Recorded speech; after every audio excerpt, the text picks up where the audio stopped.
Boa noite, pessoal. Boa noite, boa noite. Sejam bem-vindos ao 100º culto do Evangelho no Lar. Olha aí, gente, culto de número 100, finalmente. O Galo já entrou, a Rô já entrou. Oi, queridos. O irmão Roberto já entrou. Boa noite, boa noite. E aí, gente?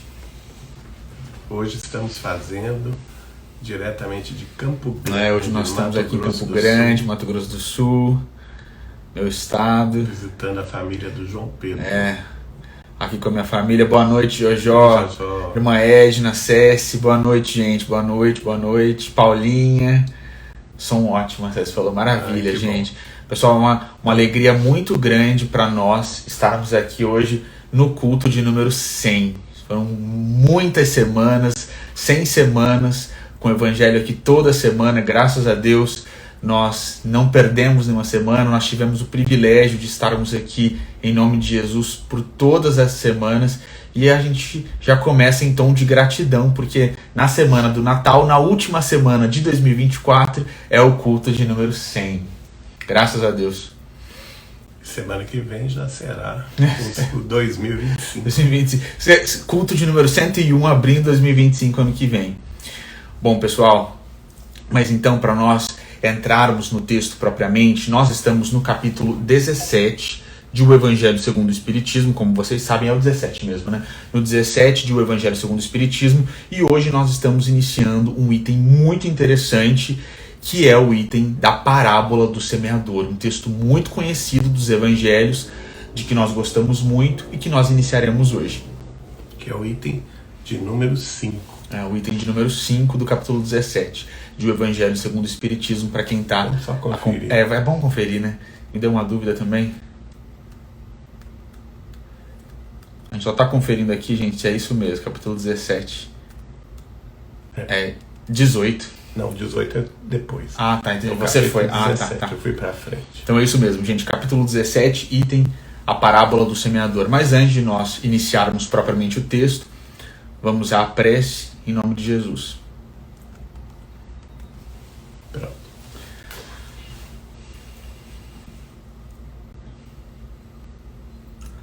Nosso Deus, nosso Pai, de infinito amor, de infinita misericórdia, de infinita justiça, inteligência suprema, causa primária de todas as coisas, em nome de Jesus, o nosso divino amigo, o nosso Senhor, Salvador e Redentor, o Príncipe da Paz, a luz do mundo, o médico dos médicos, o pão da vida, o Cordeiro Santo, o Cordeiro de Deus, o amado das nossas almas. Nós todos nos reunimos aqui nesta noite com muita, Jesus, muita gratidão transbordando dos nossos corações.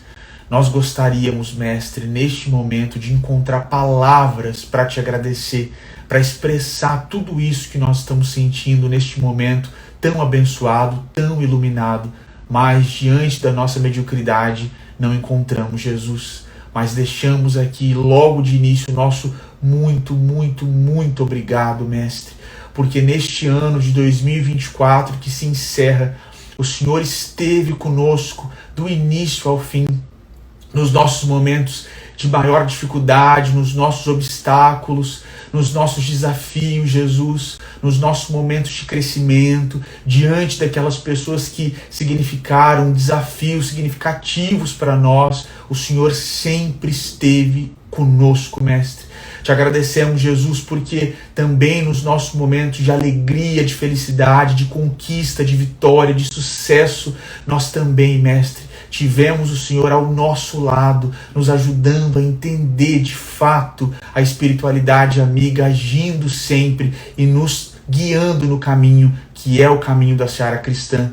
Nós queremos aqui nesta noite, Jesus, mais uma vez, neste último culto de 2024, pedir, Mestre, as forças do Teu coração para que nós sejamos capazes de ter discernimento na vida para compreender o que é espiritual e o que é material, sempre, Mestre, tendo os nossos corações pulsando mais forte por tudo que é do Espírito, porque nós acreditamos, Jesus, que que é nas coisas espirituais, no aspecto espiritual, que todos nós encontraremos e viveremos uma felicidade mais verdadeira e imorredora. Nós queremos, Jesus, já nesse preâmbulo de 2025, nesse ano que se inicia, estarmos, Mestre, conectados absolutamente com o Teu coração. Ajuda-nos, Jesus, neste ano que em breve se iniciará, todos os dias acordar lembrando, Mestre, do Teu nome santo em nossas vidas. Ajuda-nos, Jesus, em todos os dias do ano de 2025, trabalhar em Teu nome de forma honesta, disciplinada e eficiente, Mestre. Nós queremos muito, Jesus, que seja um ano de serviço cristão, imolando as nossas almas, ajudando a todos nós na compreensão dessa construção maravilhosa do Teu reino, Jesus, em nós e por nós. Esse é o nosso desejo supremo. Então, Mestre, neste momento aqui, antes de iniciar o nosso culto de número 100, nós queremos dizer principalmente essas duas coisas, Jesus. Muito obrigado pelo ano de 2024 e por esses 100 cultos do Evangelho no Lar. E por favor, Jesus, esteja ao nosso lado nos próximos 100 cultos, nos próximos 1000 cultos, no ano de 2025, para que nós sejamos capazes, Mestre, todos os dias de sentir queimando em nossos corações a presença do Teu Santo Espírito. Nós chamamos muito, Jesus, e o objetivo supremo de nós estarmos aqui, encarnados nesta terra, é unicamente este: aproximar o nosso coração do Teu coração. Então, mais uma vez, Jesus, e com muita gratidão e com muita felicidade, todos nós nos ajoelhamos aqui espiritualmente, lembramos a Tua linda e santa face e nesse clima de Natal, celebrando a Tua vinda ao nosso planeta, todos nós dizemos do fundo de nossos corações: glória a Deus nas alturas, paz na terra e boa vontade a todos os homens. Nós chamamos muito, Mestre, ser conosco aqui no nosso Evangelho de número 100 por toda a eternidade. Que assim seja. Que assim seja. Graças a Deus. Graças a Deus.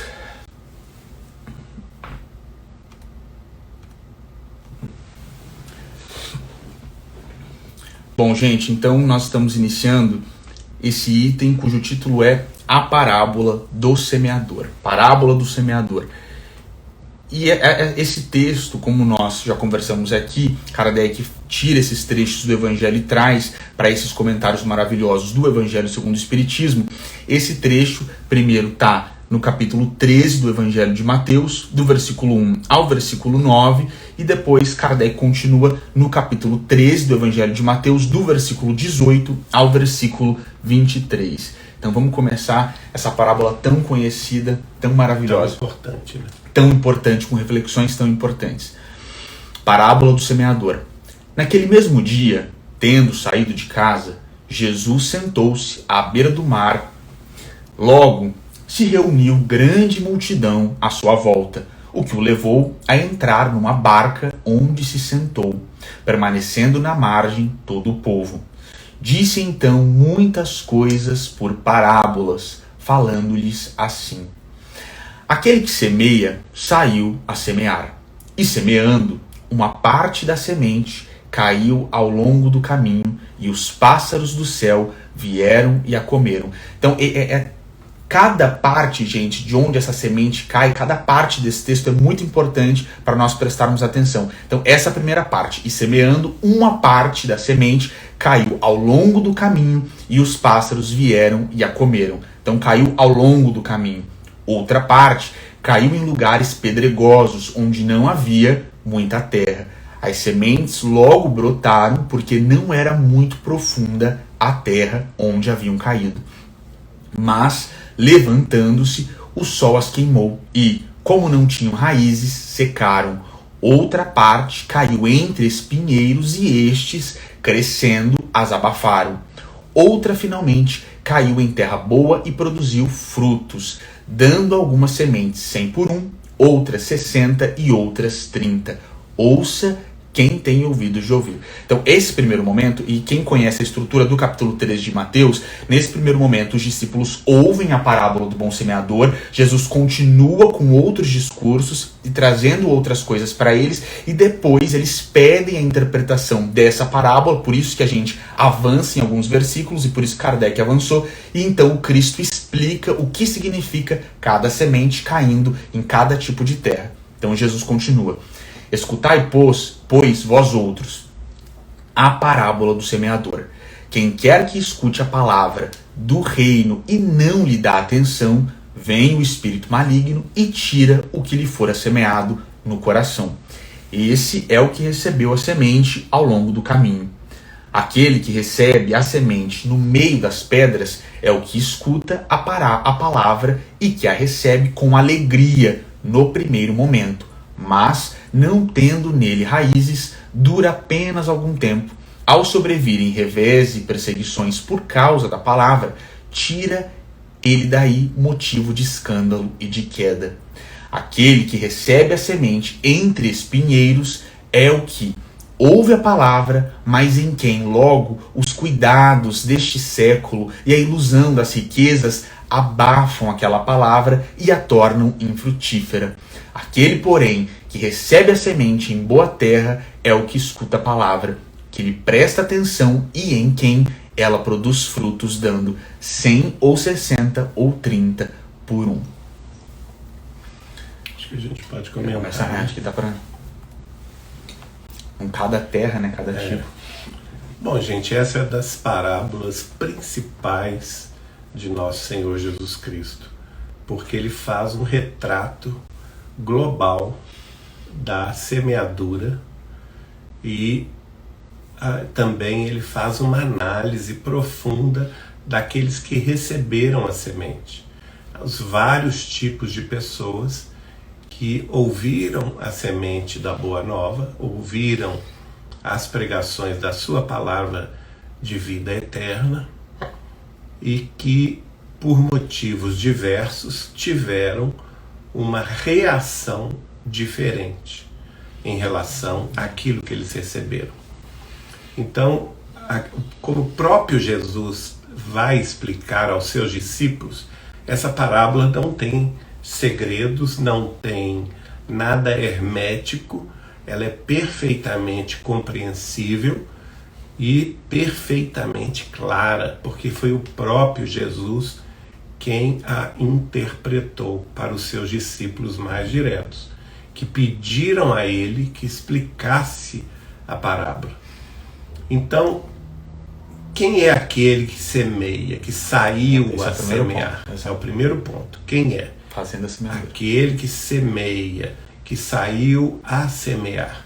Então nós temos duas formas de analisar isso. Em primeiro lugar, é claro que o maior semeador de todos é o próprio Mestre Jesus. Então nós poderíamos dizer que ele seria o mestre semeador. E ele vai falar isso numa parte do livro. E ele sai a semear a palavra dele. Obviamente, o Espiritismo tem uma compreensão muito mais ampla, especialmente explicada para nós pelo Espírito de Emmanuel no livro A Caminho da Luz, que mostra para nós que antes mesmo da vinda dele encarnar na Terra, ele já mandava semeadores em nome dele. Exato. Então, outras paragens da Terra, outras nações, outras culturas, como por exemplo a cultura chinesa, oriental, que recebeu enviados de Jesus para semear a palavra dele e que foram tão bem aceitos que eles próprios foram confundidos como sendo o próprio Messias, não é? Que é o caso de Lao Tse, é o caso de Confúcio na China, antes mesmo da vinda do Cristo. Nós vamos ver na Índia também determinados iluminados, muitos Mahatmas, que vieram, que são os Mahatmas, que vieram semear também a palavra da compreensão, do amor fraterno, da união dos povos. Nós vamos ver, por exemplo, na Pérsia Antiga, a vinda de Zoroastro. E nós vamos ver na vida egípcia determinados oráculos que também semearam a palavra da profundidade da vida espiritual, do relacionamento entre os vivos da carne, da terra, e os vivos além túmulo, a questão da comunhão dos espíritos encarnados e desencarnados, a questão também dos orientadores principais da humanidade. Vamos ver os gregos de forma muito lúcida, nos trazendo, através da mitologia, as figuras vamos dizer assim, de interpretação da própria criação divina, que na concepção deles vieram como deuses para nos instruir, mas naturalmente baldos ainda de uma espiritualidade mais ampla. Nós vamos ver o próprio mundo romano também com seus iluminados, mas o fato é que somente com o povo hebreu, a quem Emmanuel chama claramente de aristocracia espiritual da terra, pôde Jesus enviar diretamente os seus profetas, inclusive prevendo a sua chegada, né? E mostrando que a chegada dele seria uma chegada libertadora da humanidade inteira. E de fato, quando ele chega, quando ele encarna na Terra para cumprir todas as profecias ao seu direcionamento, né, que foram preditas pelos seus enviados, desde o Oriente até o Ocidente, passando pela Ásia, pelo Oriente Médio, pela África e pela Europa, nós vamos ver a epopeia do Evangelho consubstanciada na Boa Nova de Jesus, escrita pelos seus 4 evangelistas, que são Mateus, Marcos, Lucas e João, e que vieram trazer diretamente a palavra dele. Então nós podemos dizer que todos esses que trabalharam nessa grande sinfonia do amor foram semeadores para o novo mundo, e que Jesus é o grande semeador. E mesmo depois da vinda do Cristo, nós vamos ver semeadores extraordinários, como é o caso de Maria de Magdala, como é o caso de Paulo de Tarso, né, o convertido de Damasco, que levou a palavra do Evangelho para fora do mundo hebreu, para os chamados gentios. Nós vamos ver todos os santos iluminados que a Igreja Católica Romana e a Igreja Católica Ortodoxa classificou ao longo dos séculos posteriores à vinda do Cristo, né? Recordando para a humanidade encarnada os iluminados ensinamentos de Jesus. Nós temos aí Francisco de Assis, nós temos aí também os iluminados reformados, como, por exemplo, Jan Hus, como, por exemplo, Jerônimo de Praga, como, por exemplo, Wycliffe na Inglaterra, como Calvino, como Martinho Lutero, né? E vamos chegar no século XIX com os médiuns iluminados pelo Espiritismo cristão, tendo Allan Kardec à sua frente como codificador. Todos esses são semeadores para o novo mundo. E no século XX vamos chegar ao ápice do trabalho, por exemplo, de um Chico Xavier. Não é? Então nós podemos dizer que há semeadores em plano maior, como é o caso do próprio Cristo, de Maria Santíssima, de José, pai de Jesus, em um grau um pouco menor, todos os seus discípulos que se tornaram apóstolos, aqueles apóstolos que vieram depois da vinda de Jesus, como é o caso de Paulo de Tarso, já citado aqui. Inácio de Antioquia. Né? Inácio de Antioquia, muito bem lembrado. Então, são semeadores também em alto grau de evolução. E se lhe seguiram ao longo dos séculos esses iluminados de todas as outras religiões, cristãs ou não cristãs, que em nome do Cristo vieram ensinar alguma coisa. Vejamos bem que no século XX nós tivemos, por exemplo, um Gandhi que, embora hindu, ensinou a paz, o amor, a fraternidade, a não violência, a paciência, a calma, com muita propriedade, não é? E assim sucessivamente. Agora, nós temos agora, vamos dizer, um grau também de semeadores em plano menor, que somos nós todos. Todos aqueles que aceitaram a condução do Cristo como norteadora de suas próprias vidas, na face da terra ou além dela, que se tornam de alguma forma pequenos semeadores da palavra de Jesus. E aqui nós podemos nos incluir todos nós que nos denominamos cristãos, que nos denominamos espíritas cristãos e que estamos de alguma forma trabalhando e servindo para que essa realidade da boa nova de Jesus se instale não somente fisicamente na terra, através de todos os templos que lhe homenageiam a passagem e a palavra, mas principalmente que ela se instale portas adentro do nosso próprio coração.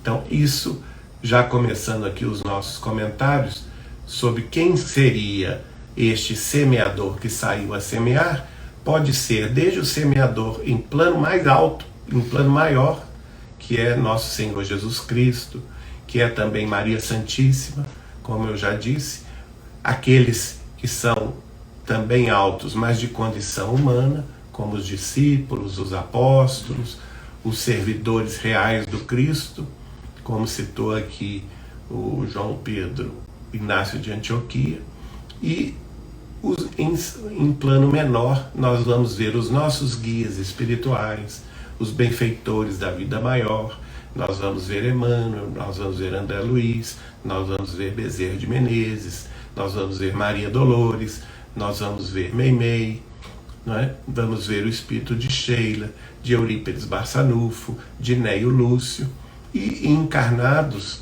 que depois se transpuseram ao mundo espiritual, nós temos Martins Peralva, Dona Neném Aluoto, e outros tantos, para não ser injusto, né? Mas nós estamos aí com uma pleiade enorme de trabalhadores para um novo mundo, que vieram à Terra, trabalharam muito, tanto no século XIX quanto no século XX e início do século XXI, para que nós, herdeiros deste tesouro inestimável, dessas sementes do bem e da verdade consoladora, pudéssemos, por nossa vez, aqui na Terra, trabalhar a nossa terra interior para que nós pudéssemos plantar essas sementes e essas sementes pudessem crescer em nós, dar cobertura de folhagem nova em nossa própria vida e, por fim, dar frutos,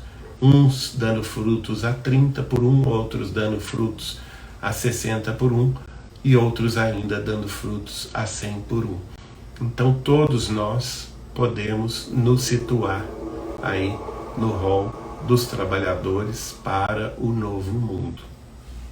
Pessoal, essa parábola ela tem muitos significados e, como sempre, a compreensão do que Jesus está falando, ela demanda um estudo sistemático do Evangelho, porque o próprio Cristo, como Jesus falou, ele em determinado momento do Evangelho vai dizer que ele é o semeador, principalmente nos textos mais relacionados à transição planetária, quando ele vai falar de separação das nações, etc, etc, ele vai dizer que ele é o semeador e que ele semeia as pessoas do bem, em detrimento aí de outros semeadores que semeiam pessoas para praticar o mal. Então ele se coloca em determinados momentos do Evangelho como semeador, como o Cristo também, em alguns momentos do Evangelho, se coloca como a semente. E ele diz claramente, falando sobre, como o Geraldinho falou, essa profecia, esse conjunto de profecias dos profetas, quando ele diz pra gente que ele precisaria, como uma semente, cair na terra e morrer para dar os frutos, falando que nós precisaríamos do sacrifício do Cristo para que todos nós pudéssemos seguir de uma forma mais significativa todos esses postulados cristãos aí nos muitos séculos pelos quais a humanidade passaria. Agora, um ponto importante dessa parábola do semeador é que o semeador, e o Geraldinho falou muito bem, seja em plano maior, em plano menor, e nesse caso eu acho que é importante que todos nós nos coloquemos nessa posição de semeador. Ele não escolhe a terra, então ele semeia, ele não espera nada em troca. Então percebam que o ato de semear, ele tem muita relação com esse amor, que é o amor da proposta do Cristo, que ama sem esperar nada em troca. Então aquele que sai a semear, ele deixa sementes pelo caminho, ele deixa sementes, ele não escolhe, deixa sementes. Vai e semeia. E nós falamos muito sobre isso nesses 100 cultos, que a proposta do amor cristão é um amor ativo, que segue em frente e ama, que segue em frente e trabalha, que segue em frente e perdoa. Então percebam, esse semeador, Jesus está sendo muito claro, ele deixa sementes ao longo do caminho, sem esperar nada em troca, em terreno pedregoso, sem esperar nada em troca, em terreno com espinho, sem esperar nada em troca, e em terra fértil, também sem esperar nada em troca.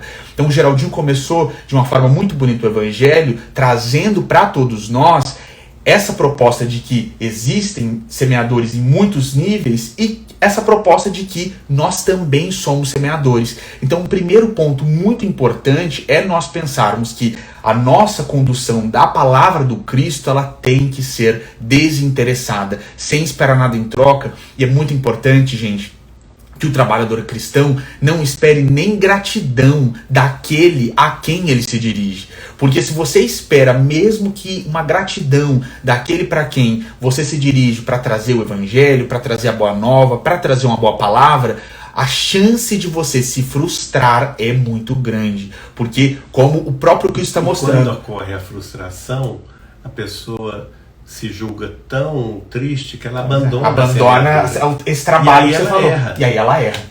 E Jesus está sendo, vejam gente, como Jesus nos chama de uma forma lúcida e inteligível, mostrando para todos nós, sigam em frente, semeando, sem esperar nada em troca. E retornando isso sobre o que nós estávamos comentando aqui, muitas vezes aqui na Terra, ingratidão que nós vamos receber de um trabalho no qual nós colocamos o nosso coração, que nós fizemos com honestidade, que nós fizemos com eficiência, se essa ingratidão não for tomada de uma forma cristã, ou seja, eu trabalhei sem esperar nada em troca, o resultado pode ser esse que o Geraldinho falou, o trabalho para, porque aí existe desânimo, frustração, ressentimento, tristeza, a pessoa se abate. Então essa posição, gente, de semeador, em que todos nós podemos estar inseridos, é uma posição do amor ativo e incondicional, e essa é a proposta de Jesus Cristo para as nossas vidas. Então Jesus, ele se coloca como a semente, ele se coloca como semeador, e todos nós precisamos literalmente seguir o que ele está dizendo aqui para poder trabalhar bem e trabalhar mais. Tem uma outra parte do Evangelho, João Pedro, que ele próprio diz que o crescimento da semente vem de Deus. Exatamente. Então, veja bem, nós trazendo a figura de linguagem, que é uma parábola, né, para a nossa realidade, ela está falando do quê? De um lavrador. Né? Quem semeia é um lavrador. O lavrador que vai semear, por exemplo, as sementes daquela planta ou daquele árvore que vai dar os seus frutos, que ele vai se aproveitar desses frutos para fazer o seu comércio, né, e alimentar a cidade próxima, o lavrador, ele não tem conhecimento, vamos dizer assim, científico, do que está inserido naquela semente. Ele simplesmente ele sabe que se ele plantar a semente em terra boa, se ele aguar a semente, se a semente receber determinado contingente de luz solar, de sol, exatamente, de chuva, se ela for defendida dos gafanhotos, das pragas. Ou seja, se ele cuidar dela, daquela plantinha que está ali inserida como projeto naquela semente, não é? E se ele cercar a sua plantação, ele vai ter sucesso. Exatamente. E algum sucesso virá. Mas ele, necessariamente, ele pode ser um homem rude, sem estudo nenhum. Ele não tem conhecimento científico do que existe naquela semente pequenina. E nem desse processo que você está descrevendo. Ele não tem conhecimento. Não tem conhecimento, mas ele sabe pela prática que se ele semear e cuidar da plantação, ela vai frutificar. Exatamente. Então, o que Jesus está propondo conosco? Exatamente. Exatamente isso. Vocês vão semear a palavra, mas precisam cuidar dessa plantação. Exatamente. E ter fé. Precisam ter fé na semente. A semente é minha. Exatamente, é ele. É ele. Exatamente, é de Deus a semente. O filho O projeto da vida é de Deus, não é nosso. Não é? Claro que hoje as sociedades humanas avançaram muito. Já existem pesquisas genéticas, manipulação genética, tudo bem. Isso aí é o avanço do conhecimento humano, que é justo também. Exatamente. E hoje nós temos capacidade de interferir no projeto das sementes, criando sementes mais robustas, mais melhoradas, que podem resistir, por exemplo, às intempéries, que podem resistir, por exemplo, às pragas, não é? Porque são geneticamente preparadas para isso. Mas se não é Deus fazendo o projeto da vida, nada, nenhuma semente iria vingar, não haveria vida na Terra. Exatamente. Não é? Emmanuel, no livro A Caminho da Luz, fala uma coisa muito bonita, que hoje os astrônomos e todos os astrofísicos sabem muito bem, que o local onde a Terra se situa na sua jornada orbital em torno do nosso Sol, ela é exatamente perfeita para as condições de vida terrestre, não é?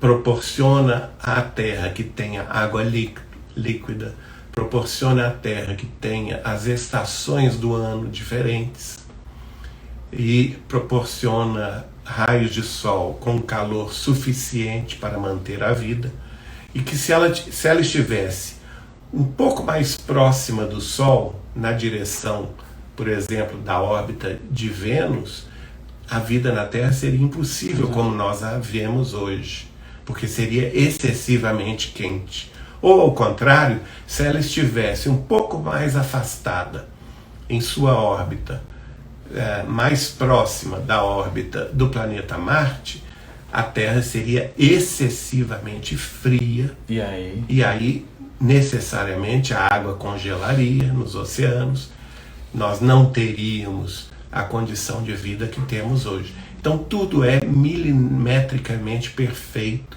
preparado para a eclosão das sementes de vida na Terra. Agora, isso tudo é o quê? Isso tudo é um ensinamento que Jesus extrapola para o lado espiritual. Claro. Olha, se eu estou falando com vocês uma coisa que vocês conhecem, que é a atividade de lavrar o solo, de plantar, de semear. Isso vocês vão entender. Dos mais broncos aos mais cultos vão entender esse processo. Agora, extrapolem a materialidade desse fenômeno natural da vida para a questão espiritual, para vocês me entenderem. Porque a minha palavra é semente de vida eterna. E ela, quando eclodir em seus corações, ela dará frutos a 1000 por 1. O Geraldinho tocou nesse ponto, gente, que merece mesmo ser destacado, que é a essência de fé que essa mensagem traz pra gente e para todo trabalhador da seara cristã. Porque é necessário sair e semear, como nós martelamos aqui, sem esperar nada em troca e confiando que Deus vai prover tudo aquilo que é necessário, como ele destacou, para que floresçam essas sementes. Essas possibilidades. E é interessante, gente, essa perspectiva de sair e semear, nesse sentido de sair e trabalhar sem esperar, como o Geraldinho falou, essa compreensão perfeita, condições perfeitas. A gente até brinca muito que no trabalho do espiritismo cristão, feito é melhor que perfeito. Então seguir em frente, sair e semear sem esperar condições, sem esperar gratidão, sem esperar coisa alguma, essa é a nossa proposta. E Deus vai provendo tudo aquilo. Porque fé, gente, é literalmente isso. É colocar o nosso pé para caminhar sem saber se haverá chão ou não, mas confiando que Deus vai colocar o chão sobre o qual nós vamos pisar. Isso é fé, é seguir em frente, confiando que Deus vai prover. Essa frase muito famosa no contexto bíblico, Deus proverá. É muito importante também, João Pedro, pelo seguinte, o ato de sair, né, como você citou aí. Exatamente. Sair de onde? Sair do seu comodismo. Do eu. Sair do eu, do egoísmo. Do egoísmo. Né? O lavrador sai da sua casa 4, 5 horas da manhã para fazer a sua semeadura. Exatamente. Para trabalhar o solo antes do sol raiar. Ele já está se movimentando para o trabalho, né? E assim, espiritualmente falando, todos nós temos que sair do nosso eu, do nosso umbigo, da nossa própria vida, dos nossos interesses, que geralmente são interesses imediatistas. E egocentrados, né? Egocentrados ou egoísticos. Egoísticos. Então, aquela pessoa que está dentro de casa esperando que no conforto do seu lar ou na conveniência da sua poltrona, ela vai evoluir espiritualmente, ela está redondamente enganada. Não vai. Ela pode ficar até lendo coisas magníficas, gloriosas, leituras que vamos dizer assim, alimentem no espírito, que a elevem no pensamento, mas se ela não sai da poltrona para fazer algo em favor da semeadura do bem, ela estará com uma vida absolutamente estacionária, não é? Comodista. Esse ato de sair a semear é contrário ao comodismo, ao conforto, não é? Então, nós também temos que sair do conforto das nossas famílias. A família é muito importante, não resta a menor dúvida. A família é um núcleo, é uma célula da sociedade onde nós experimentamos todos os sentimentos para podermos evoluir.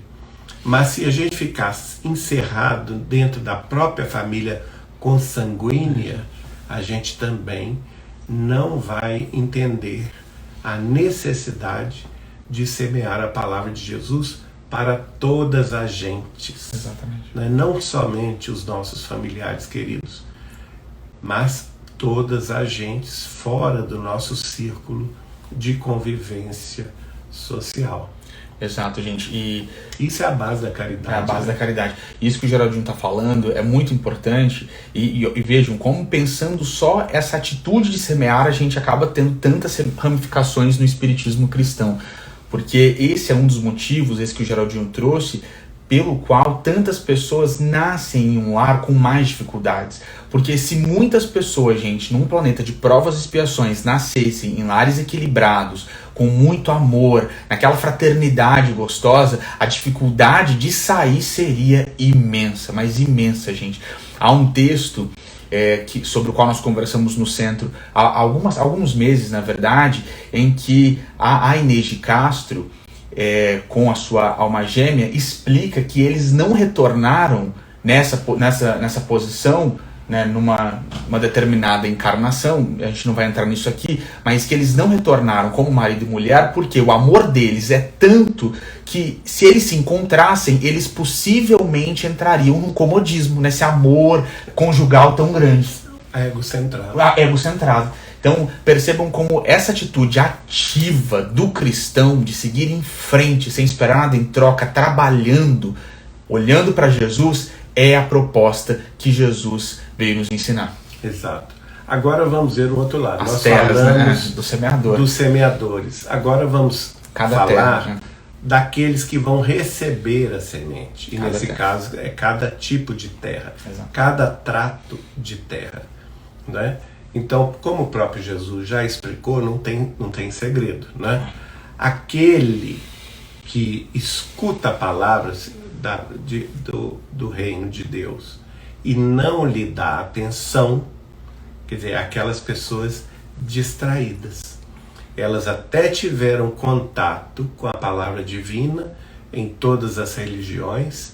Nós não estamos aqui fixando religião alguma, porque ela pode ter tido contato com a palavra divina no budismo, no hinduísmo, no zoroastrismo, no islamismo, no judaísmo, não é?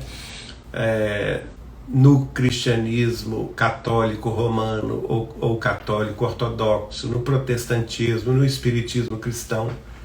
Não importa, ela teve contato, mas aquela palavra não despertou nela atenção, não despertou respeito, não despertou nela vontade de conhecer mais, de se aprofundar. Ela foi uma pessoa distraída. Então Jesus diz: quem quer que escute a palavra e não lhe dá atenção, ou seja, é a pessoa, além de distraída, é a pessoa também inconsequente. É a pessoa que não valorizou aquele tesouro, que passou desapercebidamente por um tesouro inestimável e o desprezou. Por quê? Porque ela estava mais ocupada com as coisas do mundo, as coisas imediatistas. E aí ele próprio diz que o espírito maligno tira a semente dela, não é? Que fora semeada no seu coração.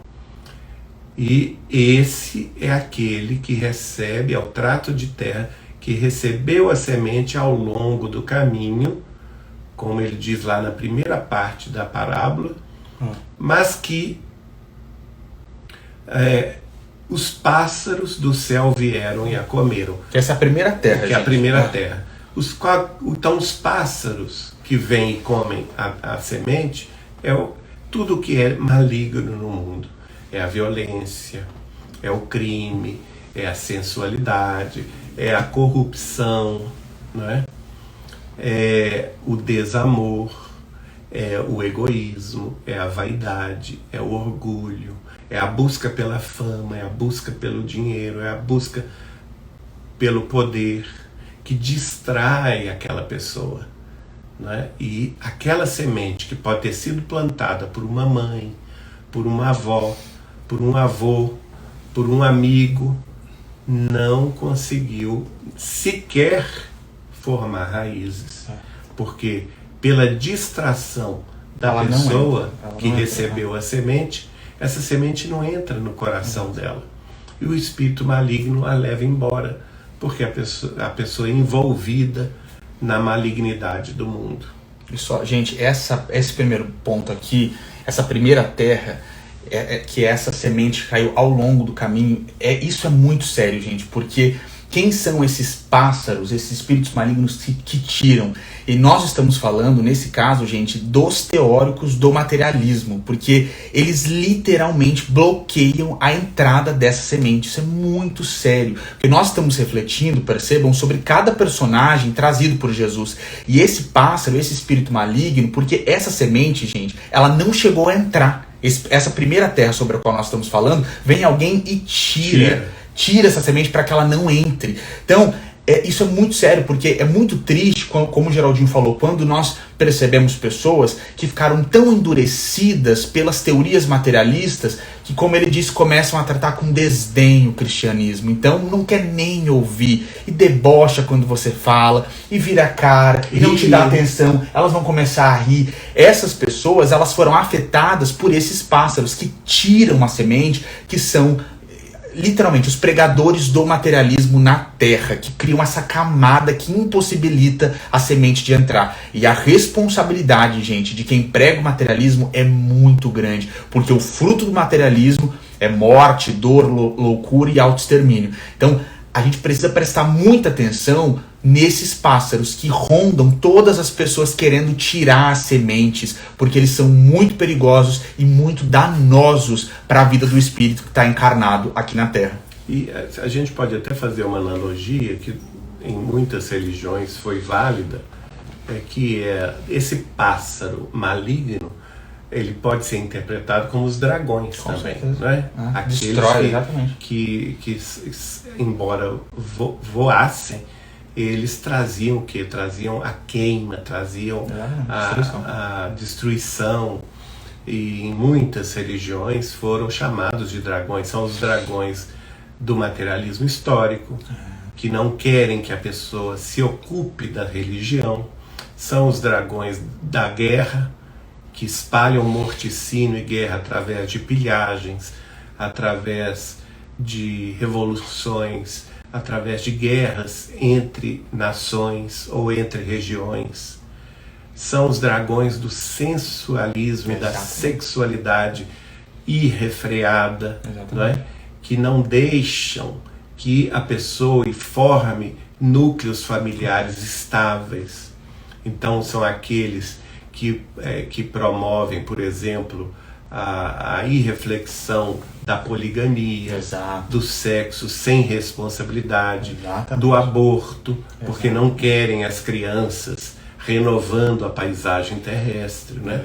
São aqueles que dizem que o corpo é da mulher ou o corpo é do homem, ele pode fazer o que ele bem entender com esses corpos, não é?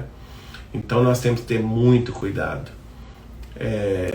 Então esses dragões realmente são os pássaros da malignidade. Exatamente. E se a pessoa se entregar irrefletidamente à influência desse materialismo todo, só vai restar para ela o que o próprio Jesus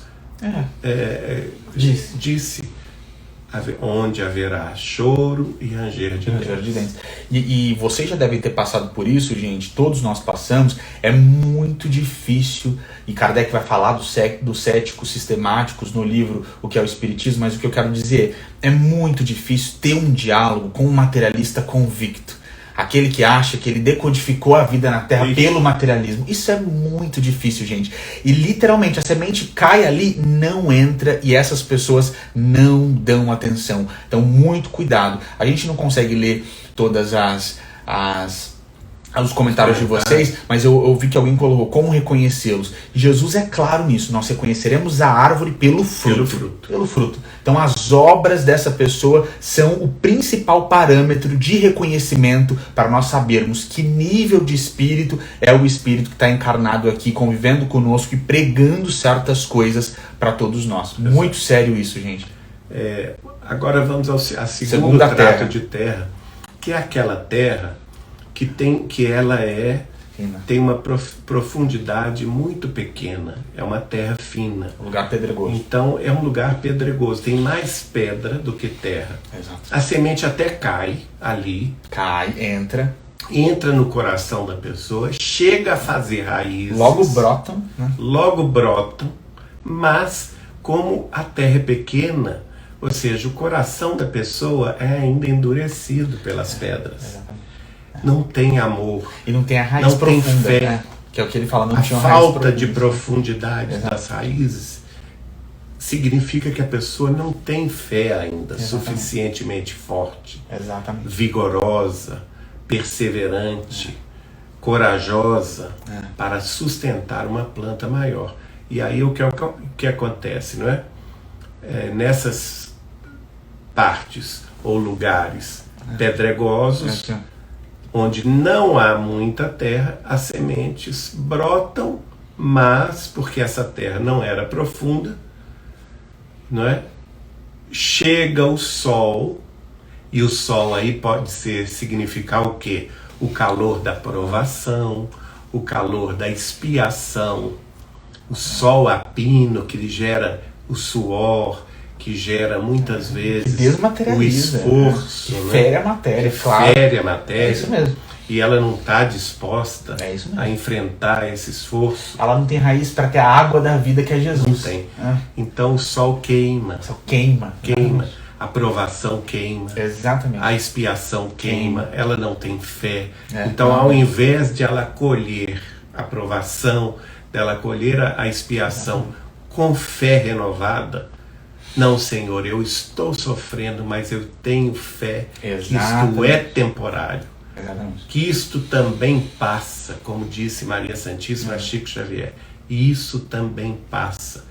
Que essa dor vai passar, que essa doença vai passar, que essa dificuldade financeira vai passar, que essa dificuldade em família também vai ser superada, que a dificuldade no trabalho vai ser também vencida. Exato. Então veja bem, ao invés de fazer isso, de ter essa reação proativa diante do sol da provação, ela se deixa queimar no sol da ilusão, no sol da desesperação, no sol da falta de fé, da desesperança. Exato. E a semente seca. Aquela pequena fé que ela tinha, ela morre, ela seca. Faz lembrar aquela outra passagem de Jesus, né? Aquele que pouco tem, até o pouco que ele tem lhe será tirado. Mateus 25, exatamente. Não é? Então veja bem, esse segundo exemplo de Jesus também é muito claro. São as pessoas de pouca fé. Enquanto está tudo bem, a pessoa está orando, ela está mantendo a luz da fé acesa. Mas ao menor sinal de ventania, de provação, ela já desiste e esquece de Deus. Exatamente. E é interessante, gente, a gente pensar aqui essa figura, porque percebam como em todo momento Jesus está chamando a nossa atenção, porque essa figura da semente que seca é a falta de água, não tem profundidade, não consegue absorver água, e a água é Ele. Jesus é a água da vida, Ele que dessedenta a sede das nossas almas. Então, para a gente conseguir ter raízes mais profundas, não tem outro caminho senão buscar Jesus. É buscando Jesus que a gente vai ter raízes mais profundas, porque fé é dom do Espírito, felicidade é dom do Espírito. A gente não pode buscar, digamos assim, o estofo para aguentar provas e expiações no que é matéria, porque matéria vai trazer mais sofrimento e mais dor. E como o Geraldinho falou, nós estamos aqui em um planeta de provas e expiações justamente para colher os frutos das provas e das expiações, e não para desistir, para vencê-las. E para nos elevar. E não para desistir, não para no primeiro momento ali desistir. Então percebam como é muito bem amarrada teoricamente essa parábola do semeador, porque fé é dom do Espírito. A gente sempre lembra de Davi quando ele fala: ainda que eu passe pelo vale da sombra da morte, eu não temerei mal algum. Isso é ter raiz, gente. É você estar passando pelo vale da sombra da morte, mas crendo que Deus, que Jesus estão ali ao seu lado. Isso é ter raiz profunda. É você conseguir absorver essa água que é Jesus para seguir em frente. E quando essa terra é muito fina e não há a criação de raízes profundas, literalmente vem o sol. E aí o Geraldinho trouxe muito bem, porque o sol significa aquilo que queima a matéria, que desmaterializa, que acaba com a matéria. Inclusive por isso que o próprio Cristo é aquele que nos batiza com fogo e Espírito Santo. Fogo depurador. Provas e expiações como esse sol que depura a nossa matéria, que desmaterializa, que desmonta, que desmancha. Favorecendo a nossa espiritualidade. Exatamente, para que os nossos espíritos brilhem mais. Agora, para aguentar provas e expiações, a gente precisa ter raízes, e a gente só constrói raízes ao lado de Jesus. Então percebam como, mais uma vez, a parábola nos ensina, porque é trabalhando ativamente, como nós falamos no início da parábola, que nós vamos construir a cada dia raízes mais profundas. E o Geraldinho lembrou muito bem, aquele que se encerra no próprio eu, que não quer sair, que não quer trabalhar, que não quer semear, ele não vai criar raízes. Ele vai cristalizar no eu e vai ter que lidar com as consequências dessa cristalização. Exato, João Pedro. O terceiro, né? Já falamos dois, né? Dois, então o caiu pelo caminho, a pedra. Aquele trato de terra que é chamado de espinheiro. Caiu entre espinhos. Entre espinhos. Então a semente chega lá. Chega lá. Cai. Entra. E o que acontece? Jesus explica que aquele que recebe a semente entre espinheiros é aquele que até ouve a palavra, olha só, ele é atento, ele não é desatento como o primeiro. Não é.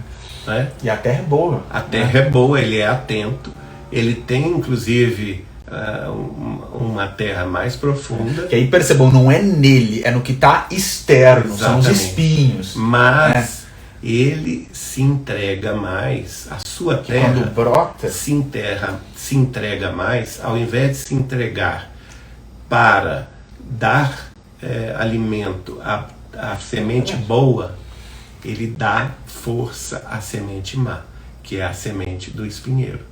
E o espinheiro cresce. Tá ali, é. O espinheiro. E o que Jesus fala? O que é esse espinheiro? Ele diz assim: aí esse é o ponto. Os cuidados é aquele que tem os cuidados deste século. E a ilusão, ou seja, é a matéria, e a ilusão das riquezas é o que externo, abafam exatamente, é o externo. a palavra, exato. não é? E a tornam infrutífera. Exatamente. Então, é aquele que vai decidir Exatamente. não dar ouvido ou não dar frutos à Que palavra aí é do a hora bem, do fruto, exatamente. É. e vai, ao contrário, decidir e dar frutos apenas à palavra do materialismo, que é o espinheiro. Porque isso é muito fácil da gente perceber, gente. A pessoa recebe a palavra de Jesus, ela acredita em Jesus, ela está com vontade de trabalhar, mas quando ela vai começar a trabalhar, o mundo é o mundo. O mundo é cheio de espinhos. E aí vem a ilusão da riqueza, da fama da beleza, do sensualismo. E esses espinhos, não é que não brotou, mas o fruto, exatamente, abafa o fruto. E aí a hora da pessoa trabalhar para Jesus, ela vai se perdendo em cada esquina do caminho. Eu não sei se você já viu um espinheiro. O espinheiro, ele cresce, né? A planta do espinheiro, ela cresce em todas as direções. Exatamente. Faz como que um emaranhado de espinhos, exatamente. Que qualquer plantinha para crescer ali fica abafado. Né? Não prossegue, não consegue chegar até a luz. E então é muito curiosa essa interpretação do próprio Jesus. Exatamente. Isso está no Evangelho de Mateus, capítulo 13, Exato. Versículos 18 a 23. E isso tem tudo a ver porque Jesus fala pra gente que a porta é estreita. Então serão muitos espinhos. Gente, a porta não é larga. São muitos os chamados, exatamente, mas poucos. A porta é estreita. Então, pra gente dar conta, como o Geraldinho falou, pra sair desse emaranhado de espinhos, é por isso que Jesus diz: caminho apertado, porta estreita. Não é fácil, gente. O cristão, ele tem que admitir essa realidade em um planeta como a Terra. Não é fácil ser cristão. Se fosse, todo mundo já estaria com a própria alma redimida. Não é fácil, a porta é estreita. E nos caminhos há muitos espinhos. Quantos espinhos, Geraldinho é testemunha viva, Chico Xavier enfrentou para dar os frutos. E venceu, para dar os frutos que ele deveria dar. Exatamente. Então, Kardec, exatamente. E se Jesus fala que é a terra boa, né? Exatamente. Que é aquele que recebe a semente em boa terra, né? Que escuta a palavra e lhe presta atenção, e em quem ela produz frutos, dando a 100, 60 ou a 30 por um. No caso de Chico, se são 547 livros, deu 547 por um. Né? Sem contar nas outras obras de caridade que ele fez com o próprio exemplo e com o próprio esforço. Né? Exatamente. Então é esse, gente, que conseguem vencer o mundo. Exato. É aquele que vai ouvir Jesus falando: eu venci o mundo, vocês também podem vencer o mundo. Exatamente. E a beleza, gente, olha Jesus mostrando para todos nós que cada missão é uma missão terra boa. Terra boa. Ele não faz juízo de valor. 30, 60, 100, todas essas que dão frutos, essas terras são terras boas. Então a gente não precisa querer imitar a missão de alguém ou fazer da mesma quantidade com Chico Xavier. Terra boa é aquela que dá fruto. O fruto a que foi chamada para dar. Você lembra que na parábola dos talentos, exatamente, ele abençoou aquele que deu 2 por 1. Exatamente. Veja, em todo momento mostrando, é proporcional. É proporcional. Não precisa querer escalar o Everest. A gente tem comentado muito sobre isso nesses últimos dias. Imagina, gente, a beleza que é simplesmente ser um bom pai, dar conta de ser um bom pai, ser uma boa mãe, amar seus filhos, encaminhar seus filhos. Essa é uma missão maravilhosa. Se cumprida com êxito, o quanto esse espírito vai evoluir. Então a gente pode ter calma nos nossos corações de que Jesus é muito proporcional e não pede mais do que aquilo que nós, no nosso planejamento reencarnatório, devemos dar de frutos. Bom, gente, agora comentamos já a parte do Evangelho e tem uma parte curta, é melhor a gente fazer hoje, que é a própria explicação de Kardec, que no fundo vai dizer o que nós já dissemos aqui. Vou pedir ao João Pedro para ler. Então vamos comentar. É o item de número 6. A gente decidiu comentar antes de entrar em Kardec, gente, como nós temos feito aí em muitos evangelhos. E agora, exato, e agora a gente já vai ter o próprio codificador para a gente finalizar aqui. Interpretando essa parábola. Então o codificador comentando essa parábola conosco. Kardec. A parábola do semeador exprime perfeitamente os matizes existentes na maneira de serem utilizados os ensinos do Evangelho. De fato, quantas pessoas existem para as quais ele não passa de letra morta, à maneira da semente caída sobre pedregulhos que não produzem nenhum fruto. Ela encontra uma explicação não menos justa nas diferentes categorias de espíritas. Não será ela o emblema dos que apenas atentam nos fenômenos materiais e não tiram nenhuma consequência deles, porque neles só veem fatos curiosos? Dos que não buscam senão o lado brilhante das comunicações dos espíritos, pelas quais só se interessam quando lhes satisfazem a imaginação e que, depois de as terem ouvido, se conservam tão frios e indiferentes quanto eram? Os que acham muitos bons os conselhos e os admiram, mas para serem aplicados aos outros e não a si mesmos? Enfim, aqueles para os quais essas instruções são como a semente que cai em terra boa e dá frutos. Então,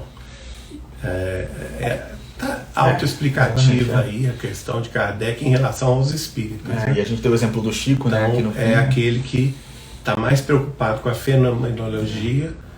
Aí, nesse caso, é aquele que está distraído, aquele que está abafado com as impressões exteriores e que não dá valor à mensagem. Né? A gente comentou muito sobre isso aqui, gente, nos outros evangelhos, e é importante destacar, o fenômeno não converte ninguém. Não. A gente lembrou na semana passada, Pedro andou sobre as águas com o Cristo, Evangelho de Mateus capítulo 14, e lá na Santa Ceia Jesus pede, quando te converteres, confirma teus irmãos. Ou seja, não se converteu. E a gente trouxe o exemplo do Chico, que fez reuniões de materialização, mas foi chamado pelo seu mentor Emmanuel a uma dedicação maior nesse aspecto da mediunidade concentrada no livro, que de fato o estudo disciplinado, eficiente e honesto tem a capacidade, tem o condão de mudar as vidas e fazer com que todos nós... E multiplicar por um. Exatamente, um número incalculável por um, esse fruto de um verdadeiro trabalhador do Cristo.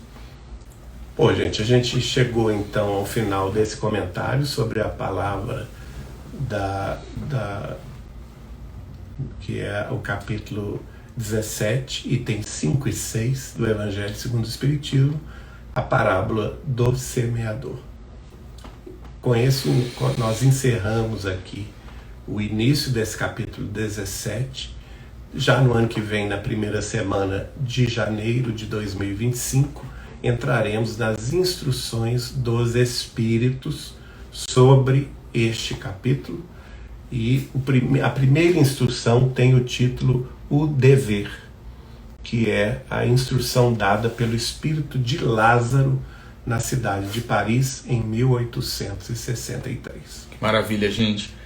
Bom, pessoal, então para nós finalizarmos aqui com muita gratidão, esse culto de número 100, centésimo culto, graças a Deus, Geraldinho vai trazer uma prece para nós e assim a gente finaliza. Antes a gente vai, como este é o último evangelho do ano, desejar a todos vocês feliz ano novo, né? Feliz 2025, nas bênçãos celestiais de nosso Senhor Jesus Cristo, no amparo dos seus enviados e mensageiros celestes, em nosso próprio favor, em favor de suas queridas famílias, para que a bênção de Deus esteja presente em seus corações no ano vindouro, este ano que se inicia semana que vem, e que para ele nós desejamos, para todos vocês, todos que nos ouvem, neste grande congraçamento de fraternidade, união e oração em nome do Cristo, pleno de paz, de esperança, de realizações, com o Cristo, em nome de nosso Pai Celestial. Bom, pessoal, eu, para nós e para todos vocês, desejo muito, muito serviço em nome de Jesus, que todos nós, em nome de Jesus, sejamos abençoados com muitas, muitas oportunidades de servir, entendendo, como a gente falou aqui muitas vezes, que amar é acima de tudo serviço ao próximo. Então, muito serviço para todos nós e a bênção de uma atitude mental que nos torne capazes de realizar todo o serviço a que nós formos chamados em 2025. Então, em nome de Jesus, que seja um ano de muita paz, muito amor, muita saúde e muito trabalho cristão. Vamos então à nossa oração de despedida desse ano de luz. Ah, Senhor Jesus, Mestre de amor, de bondade, Divino escultor de nossas almas, nós aqui estamos, Senhor, diante de Teu magnânimo coração, agradecendo os dias que passaram neste 2024, agradecendo os meses de aprendizados e de lutas, de esforços e de realizações, de dores e problemas, mas também de alegrias e de soluções. Mestre divino da esperança, que nos abraça a cada passo do caminho, promovendo em nossos sentimentos cada vez maior carinho. Mestre que espalha em todos os quadrantes os raios da divina luz, ó Mestre querido Senhor Jesus, venha sempre iluminar a nossa estrada. Nós te agradecemos cada instante, cada tempo, cada hora, até dos dias distantes aos momentos de agora, em que te sentimos presente em nossas vidas. Ensina-nos a lidar com todos os irmãos, com todas as almas, em todas as lidas, sempre levantando a bandeira da paz, da compreensão em nossos corações.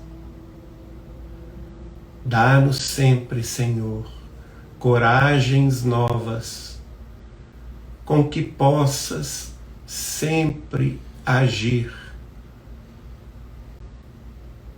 e com que nos renovas na esperança de sermos melhores amanhã.